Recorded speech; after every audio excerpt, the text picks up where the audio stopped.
You see, I took Hashem, King of the universe, very seriously. I took the study of his holy Torah very seriously. So naturally, I took the violation of his holy laws and blasphemy very seriously. Unfortunately, I also took myself very seriously. And with him, that usually doesn't play too well. I thought there were many scriptures written in support of me. The holy prophet Isaiah wrote, "In Galilee of the Gentiles, the people who walk in darkness will see a great light." Now, when it says the people, it does not mean the Gentiles themselves. It means rather the people of the Holy One, who live among the Gentiles. And when it says, who live in darkness, it does not mean that there are so many clouds that the sun does not shine. It means that they are in spiritual darkness of having departed from His holiness. And when it says, have seen a great light, what light is that but the heat and fire of His judgment upon them? As it says later in that same chapter, that they are destined for burning and will be fuel for the fire. By the grace of the Holy Lord, who is forever blessed, I was called to be that judgment, to bring that light and fire to those of Galilee who blasphemed, who thought their criminal leader equal to the One.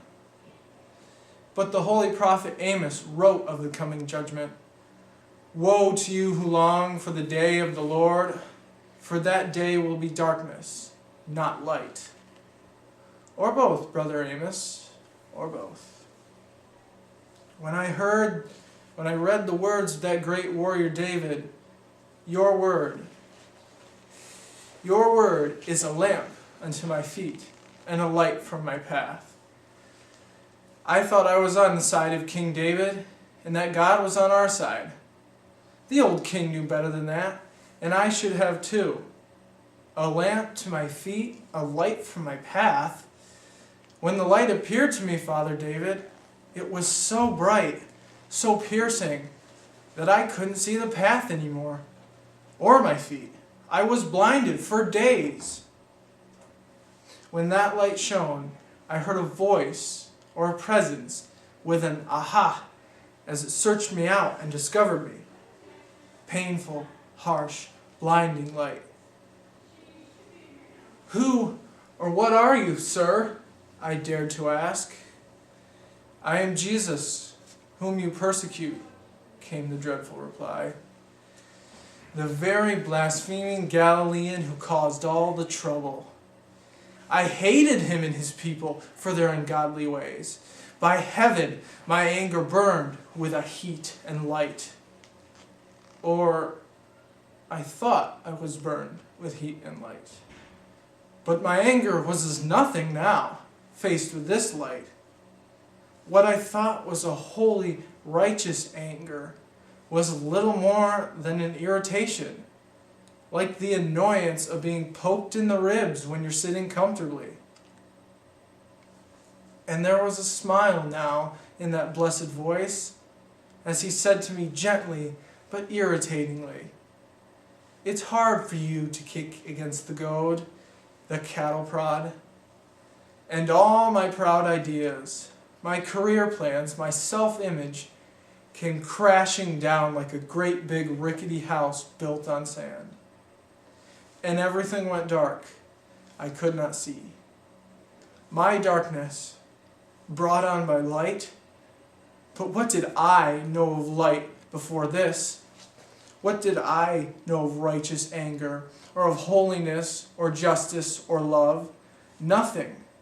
The greatest, the highest, the most noble achievement I had managed this far was to be irritated, to feel the Holy One, who is forever blessed, poking me in the ribs with His cattle goad, His irritant, Jesus. And instead of going where He wanted, I kicked out. Silly, educated, self-righteous, ineffectual man. Blind guides. That's what he called us Pharisees, this Jesus who made the blind to see. Won't they fall into a pit? My colleagues had to lead me by the hand to our accommodations in Damascus. Straight street. Straight as it was, I still blindly bumbled into things. It's hard for you to kick against the prodding. Jesus was an irritant, deliberately. God's irritant, pushing me into the right way. Peter once told me a story about when he got it wrong.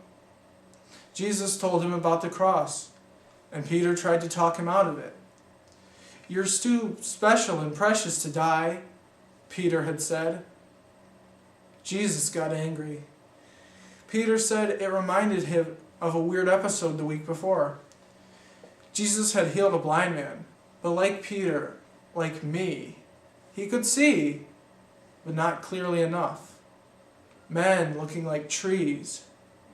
The man needed more healing, more Jesus. But Jesus still went to where people were to heal them.